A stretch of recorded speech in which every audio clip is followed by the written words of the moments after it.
ഇന്ന് കണ്ടോ എന്നോട് ഭയങ്കര ചൂടാട്ടോ. സമ്മറിന്റെ ഇതൊക്കെ തുടങ്ങിയപ്പോ നമ്മുടെ ഗ്ലാസ് ഹൗസ് ഒന്ന് വെട്ടി ഒതുക്കാൻ എഴുതിയിട്ടാണ് കുറെ ഇങ്ങനെ പന്ന പിടിച്ചെടുക്കാം. ചെറുക്കന്മാര് റീനോയും പ്രീണൊക്കെ വന്നിട്ടുണ്ട്. അപ്പൊ അവരിവിടെ ചുറ്റിപ്പിടിയിലാണ്.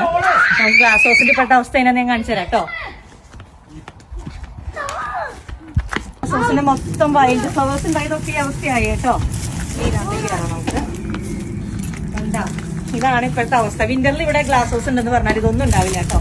നമ്മുടെ മത്തങ്ങയും പാവയ്ക്കും ഒക്കെ ഉണങ്ങി നിൽപ്പുണ്ട്. പിന്നെ തണുപ്പാറ് നമുക്ക് ഇതിനകത്ത് കയറാനും തോന്നില്ല. ഇതിനൊക്കെ ഒന്ന് വലിച്ച് ക്ലീൻ ചെയ്ത് നമുക്ക് സെറ്റാക്കി പയ്യെ വിക്കൊക്കെ ഇട്ട് തുടങ്ങാം.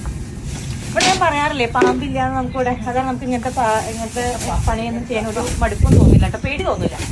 എല്ലാ പാമ്പും അങ്ങനെ പുഴുവും നമുക്ക് ഈ സാധനങ്ങളൊക്കെ വളരെ പാമ്പില്ല, പുഴുക്കളൊക്കെ വളരെ കുറവാണ്.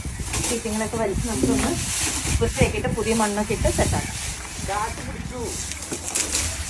സൂര്യൻ കണ്ണിലേക്ക് അടിക്കാം കേട്ടോ. നല്ല സൂര്യനാണ്. നല്ല ടെമ്പറേച്ചറും നല്ല ചൂടും ഉണ്ടെന്നോണേ. നമ്മുടെ കോഴികൾക്ക് ഇതിനകത്തൊന്ന് കിളി പറക്കാനൊക്കെ ഉണ്ട് കേട്ടോ. ഈ ഇതിനകത്ത് കുറെ പുഴുക്കളും ഞാഞ്ഞുകളും അങ്ങനെ സാധനങ്ങളുണ്ടാവുമല്ലോ. പയ്യങ്ങളൊക്കെ പറിച്ച് തിന്നോണ്ടിരിക്കാം. നല്ല പൊടി വരുന്നത് ഇതിന്.